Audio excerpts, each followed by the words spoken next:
ट्रायजेमिनल न्यूरॅल्जिया मध्ये चेहऱ्याच्या एका बाजूला चेहऱ्याचा पुढचा जो भाग आहे कपाळ, गाल आणि हनवटी यापैकी एका किंवा जास्त भागांवर अचानक कळ येते.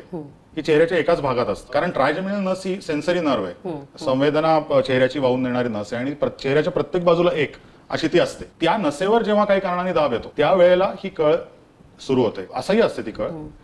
त्याचे काही कॅरेक्टरिस्टिक्स आहेत ते असे की ह्याला एक ट्रिगर लागतो. म्हणजे कसं की दात घासताना ब्रशचा टच होणं किंवा घास चावताना त्या घासाचा हिरडीला स्पर्श होणं किंवा टॉवेलनी चेहरा पुसताना गालाला स्पर्श होणं किंवा पुरुषांनी दाढी करताना रेझरचा स्पर्श होणं किंवा बायकांच्या बाबतीत केस पुढचे विंचरताना जो कंगवा कपाळाला टेकतो ते अगदी कॉमन सिम्पटम लोक सांगतात. बाह्य संवेदनामुळे हे आजार. ट्रिगर हा या डायग्नोसिसचा खूप महत्वाचा भाग आहे. तर ट्रिगर कुठला तरी लागला चेहऱ्याला आणि कळ आली, हे ट्रायजेमिनल न्यूरॅल्जियाचं एक वैशिष्ट्य म्हणता येईल.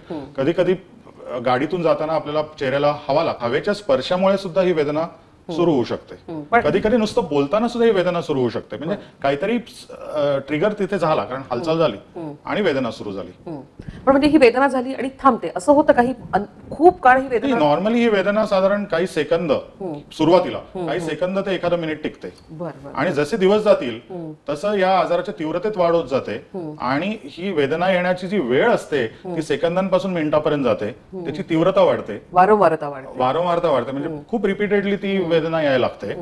आणि असंच जर का याच्यावर ट्रीटमेंट नव्हता आजार पुढे वाढत गेला तर काही लोकांमध्ये कंटिन्युअस पेन, म्हणजे सतत एक बॅकग्राऊंड दुखणं राहतं आणि त्या बॅकग्राऊंड दुखण्यावर परत असे अटॅक्स येत राहतात. आणि इथं तर आपण कितीतरी गोष्टी करतो, जेवतो, बोलतो, चेहऱ्याशी निगडीत अनेक हालचाली होत असतात.